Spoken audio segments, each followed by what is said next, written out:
ரெண்டு காரியம் இருக்கு. ஒன்று, ஆமே, ஆண்டவர் வந்து எனக்கு செய்ய முடியலப்பா அப்படி சொல்லி எதையுமே விட மாட்டார். ஒரு காரியம் செய்யலைன்னா அது தேவ சித்தம் இல்லை. இதுதான் ஒரு தேவ பிள்ளை புரிந்து. அவர் எனக்கு முடியலப்பா, நான் ட்ரை பண்ணி பார்த்தேன், எவ்வளோ ட்ரை பண்ணி பார்த்தேன். இது யாரு சொல்லுவாங்க அப்படின்னு டாக்டர்ஸ் சொல்லுவாங்கல்ல, நாங்கள் எவ்வளவோ, நாங்கள் எங்க பெஸ்ட் நாங்கள் ட்ரை பண்ணிட்டோம். அவங்க உண்மையில் ட்ரை பண்ணியிருப்பாங்க, ட்ரை பண்ணிட்டு இருப்பாங்க. அதுவும் நீங்க பாத்தீங்கன்னா ஒருத்தவங்க ரொம்ப சீரியஸான கண்டிஷன்ல இருக்கிறாங்கன்னா எல்லாருடைய ஃபோக்கஸுமே யார் மேலதான் இருக்கும்? அவங்க மேலதான் இருக்கும். எல்லாருடைய ஃபோக்கஸும். அவங்களால முடியலன்னா அவங்க மேக்சிமம் வேற ஸ்பெஷலிஸ்ட ஃபோன் பண்ணி வர கூட வைப்பாங்க.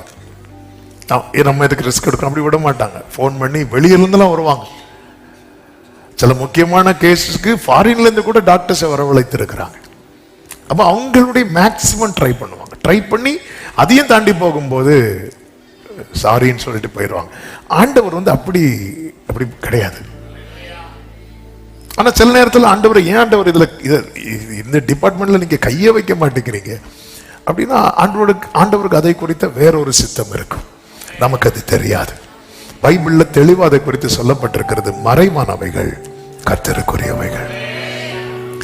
அதாவது ஆண்டவருக்கு ரொம்ப பிரியமான ஒரு புருஷன் உண்டு. யார் சொல்லுங்க பார்க்கலாம்? தானியேல். அந்த தானியேலுக்கே நிறைய சொல்லிக் கொடுக்கல. தானியேல் சில காரியத்தை அறிந்து கொள்ள போகும்போது, தானியேல் விட்டுரு போ, நீ போய் இளைப்பாறை கொண்டிரு.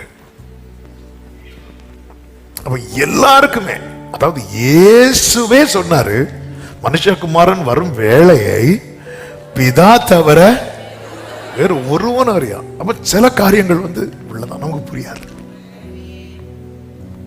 ஆமென். எனவே ஆண்டவரால முடியல அப்படின்னுங்கிற வேர்டு நம்ம வாயில வந்துடவே கூடாது.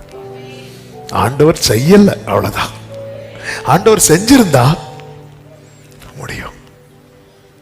ஆமென். ஆண்டவர் செய்யலைன்னா அவரால் செய்ய முடியாததுனால இல்ல. நான் ஒரு காரியம் கேட்டு கிடைக்கலையா, அதை குறித்து ஆண்டவருக்கு வேற ஏதோ ஒரு பிளான் இருக்கு. ஒரு நாள் ஆண்டவரை வந்து குறைச்சி பார்க்க வேண்டாம்.